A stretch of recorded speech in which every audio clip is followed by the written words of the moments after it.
Just because her husband said you've gained weight, a woman took a fruit knife and cut off the excess flesh on her belly. But strangely, there was no blood beneath her skin, nor excruciating pain.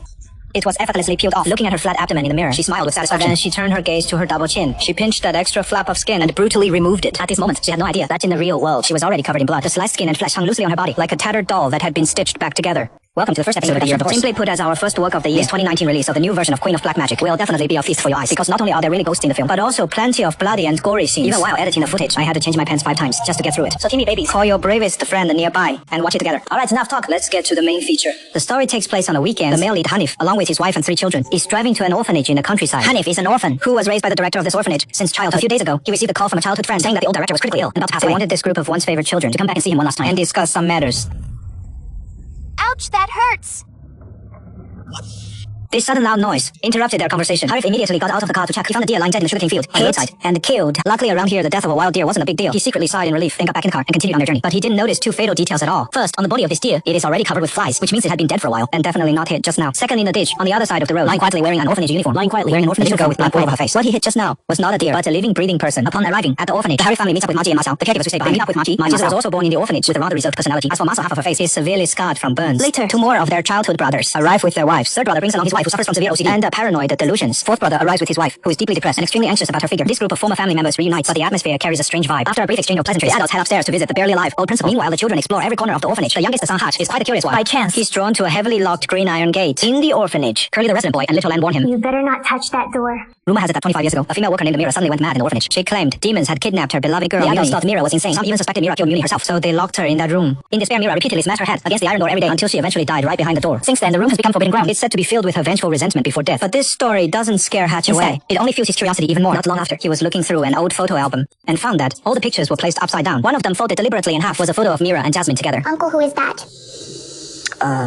Hachi innocently asked third brother Anton when he asked if the woman in the photo was the mad woman who got hit and died. Anton's face turned deathly pale as he fumbled for words, trying to hold the child that his Mira was just ill. At the same time, he frantically signaled that Hanif and Jasmine to Hach. Among them, there was clearly hidden a secret more terrifying than any ghost story. But the sharp-eyed sister-in-law quickly noticed her husband and his brothers. After some private questioning, the eldest brother finally started out. It was actually Mira who had cursed the orphanage with a fire, killing 3 innocent girls. Using them as sacrifices to save themselves, he and the third and fourth brothers teamed up with the principal to capture Mira and locked her in a room. After Mira's death by collision, to cover up the truth, they even personally buried Mira's body underneath the floor, sealed it off with cement. That night, the 3 brothers gathered. The fourth brother suggested selling the orphanage after the principal dies and turning it into a resort. But this idea was met with fierce opposition from the third brother. You know, we can't sell this place, right? I wonder what would happen if they sold the orphanage and someone found out. These words pierced everyone's hearts like a thorn. And at that moment, the eldest brother noticed a bloodstained fabric and a small clump of hair on top and a small tuft of hair. He finally realized that what he hit might not have been the real person. He immediately dragged the fourth brother back to the scene of the accident in the foul-smelling ditch. They indeed discovered a little girl who was still breathing. But as they followed the sugarcane field deeper, they saw something that made their souls scatter in terror. The bus from the GR courtyard was quietly parked there. The 2 of them trembled as they climbed aboard. The sight that met their eyes was extremely bloody and eerie. More than a dozen orphans, all frozen in crazed, contorted poses, brutally murdered in their seats. Some with their heads smashed, others with their bones bent backwards. The most terrifying part was thousands upon thousands of revolting snails crawling and wriggling over their pale corpses, emitting a rustling sound. Hanif wanted to call the police, but his phone had no signal. The nearest police station was a 2-hour drive away. The closest police. Or 4 hours away.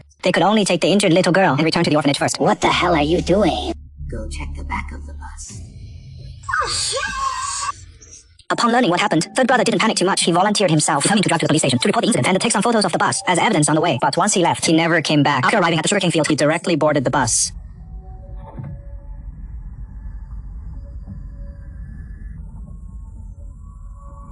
Suddenly, a loud bang. The bus doors locked automatically. Outside the bus, a mysterious woman dressed in black slowly appeared. Third brother was so scared that he kept retreating, accidentally crushing an insect egg underfoot. The next second, the dead children, who were originally facing away from him, turned their heads in unison, staring intently at him. Countless larvae surged out from the broken eggs, instantly covering third brother's entire body. Third brother frantically slapped at them, but those centipedes and larvae crazily burrowed into his mouth and nostrils, accompanied by piercing screams. Third brother's body twisted and collapsed like it had been drained.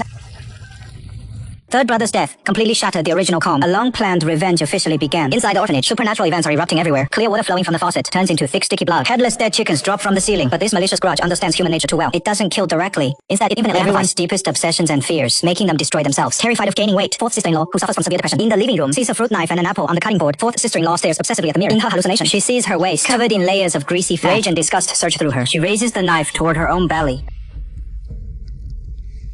With a sickening sound of flesh being cut, she actually slices off the skin and flesh from her abdomen. But she feels no pain or bleeding, even showing a sick, satisfied smile. Then she pinches her own double chin.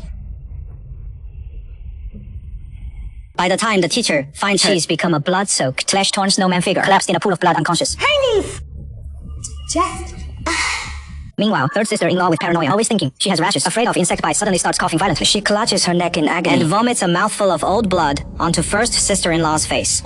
Then she opens her mouth. Dozens of huge centipedes mixed with organ fragments are vomited out. But it is not over yet. She feels countless bugs crawling under her skin. Her entire arm swells up like a balloon. In excruciating pain, she actually uses her right hand to tear open her own left arm. Blood mixed with poisonous insects gushes out like a fountain. The adults descend into frenzied self-harm. And the children aren't spared either. In another room of the orphanage, Hanif's youngest son, Hatch, and the orphan Curly experienced a terrorist attack. Curly's body suddenly went out of control. His hands were like invisible marionettes. Being manipulated. Curly's right hand tightly grabbed a stapler on the table at his own lips.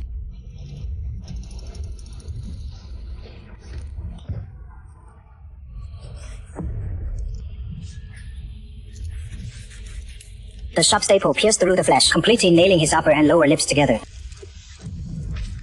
He groaned in pain. Blood trickled down his chin, but couldn't make any sound for help. And little boy Hatch, out of curiosity, sneaked a peek at that forbidden old videotape. The videotape showed Aunt Mira, who was lame back in the day. As he watched, the television suddenly flickered with static.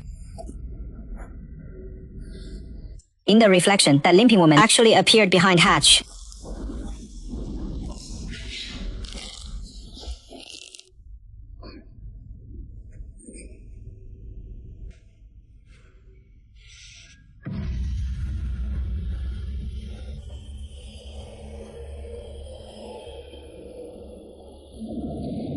Hatch was so scared he scrambled to the activity room. Hatch was terrified. Ran headlong into Curly, who had his mouth sealed. Curly, being manipulated, picked up the air gun, pressed it firmly against Hatch's forehead, pulled the trigger. Fortunately, at the last second, Curly used his remaining willpower to nudge the gun barrel. The bullet pierced through Hatch's shoulder, saving his life. Meanwhile, encountered a ghost walk. Honey and Lao Si, who couldn't drive out of this area, finally brought the seriously injured fourth sister-in-law back to the orphanage. Honey's wife desperately went to the second floor to search for the missing Hatch, but under the Odin sick bed, discovered a pried open floor compartment. Inside was an iron box filled with old photos. When she saw the contents of the photos clearly, her entire worldview completely collapsed. On those photos, there were actually all the little girls from past generations of the orphanage, including the current MA sister-in-law. It turns out the seemingly kind old Dean was actually an unrepentant pedophile in sheep's clothing. He had been assaulting the girls in the orphanage for years and took photos as souvenirs. Back then, my sister-in-law, to avoid being assaulted by the Dean, she even ruthlessly poured scalding hot water on her own face to disfigure herself for self-protection. And those 3 girls who were burned to death that year were not sacrificed by Mira at all, but were poisoned to death by the principal because they wanted to call the police and staged it as a fire accident to destroy the evidence. Mira found out everything. She wasn't going insane, but planning to use black magic to kill the principal to protect these pitiful children. Ironically, Hanif and his group of good kids, deceived by the principal, became the principal's accomplices and personally called Mira the only one trying to save others, driving her to desperate suicide. I deliberately poured hot water on my face so he would never touch me again.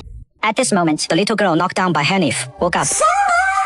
Masika! Mrs. Ma. She revealed the truth behind the bus tragedy. When the bus lost control and crashed into the sugarcane fields, a mysterious woman in black boarded the bus and chanted a spell. The next moment, all the innocent children seemed possessed, frantically banging their heads against the windows, beating themselves to death.